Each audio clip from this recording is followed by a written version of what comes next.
Talk about being smacked in the face. What's going on here is mind-blowing. Never in my lifetime have we had to change our behavior and have this drastic effect on the economy in order to save lives. The responsibility to take care of the health of the public, that's a governmental responsibility. People who wish we didn't have to do that, that is fully understandable. This is some very tough medicine, but it's better to take the economic problem where the economy can come back than to allow it to spread throughout the country and take millions of deaths as the price that we have to pay here. Yes, it could be worse. This is very, very bad, but still not the worst case. Yeah, I think this is a smack on the head.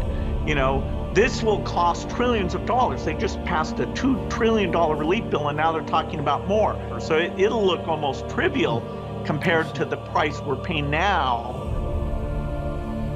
Well, let's say you have 100 cases, and let's say you don't do a shutdown, then it grows 33% per day. So you take 100, you get 1,000, you get 10,000. It's exponential growth. If you're not stopping it, the sooner you engage in the shutdown, the easier it is to get to that peak. We have not peaked. The parts of the country that aren't shut down, in late April, we should start to see the numbers peak there. They'll still be too high to open up. So you'll probably have to go another month to really get those numbers down. But any part of the country that has cases, and truthfully, because of our problems with testing, because we're not prioritizing testing the right way, that a lot of those places actually do have cases. But even if they have the 100, that will grow. And people do cross county boundaries. And so basically the whole country needs to do what was done in the part of China where they had these infections. It's very likely that rich countries who uniformly throughout their country do a serious shutdown, by summer, I think the rich countries that have been competently led on this will not have to go back into shutdown. And, from the disease point of view, they'll avoid very large numbers of deaths. And so in that phase, we still will have a challenge with the developing countries. I mean, we wish that we'd shut down even sooner in places like New York.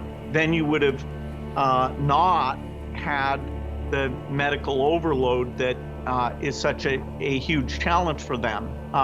Unless you're going to partition the country, the whole country has to be in this together. Countries that pay that price, which is a gigantic price, then the percentage of Chinese that are infected is like 0.01%. And so now, stores are open there and closed in the rest of the world. Maybe you can be a little incremental here, right? Yes, we need to listen to the public health guidance and all that, but can we be a little incremental? Start getting some things back to work, so that we don't, really devastate the economy that much. We need to make this our top priority, and it is super painful to drive this very high degree of social isolation I call shutdown. The middle course really isn't there because it's hard to say, oh, go back to the theater for a week, maybe or maybe not you'll be infected or infecting people. Until we get the certainty we've hit these low numbers, I doubt, even if you told people that they should be buying new houses and cars and hanging out in restaurants, I doubt they're going to want to do that. But just in terms of, for folks who are out there, and looking forward, I always think it's better to know just factually what's coming down the pike than it's good to have hopes and aspirations, but it's good also to know what's actually coming down the pike.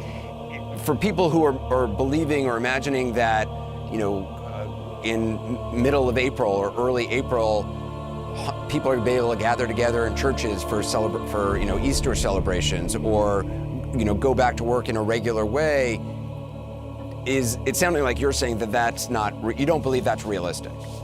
No, it's not realistic. The numbers are still going up. That only happens after the numbers have peaked and are going down a lot and getting down to an absolute level. The light is not at the end of the tunnel in terms of a mid-April reopening.